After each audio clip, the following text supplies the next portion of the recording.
going to check the feathers, make sure they're coming out real easy. Been in there about 45 seconds. So we're going to come over here to the washing machine. Get your water hose, Reese. I got it set on spin cycle. We're going to get a look at the inside of this thing. Here's the chicken plucker.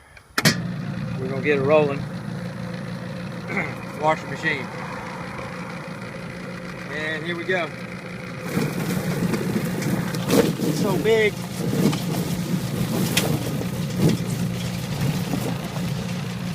I need some water for this.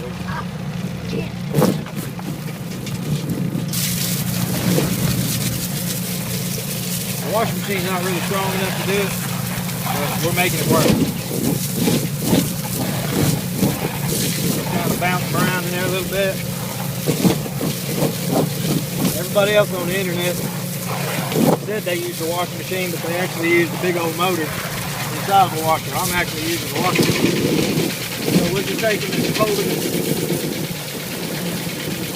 Kind of slow.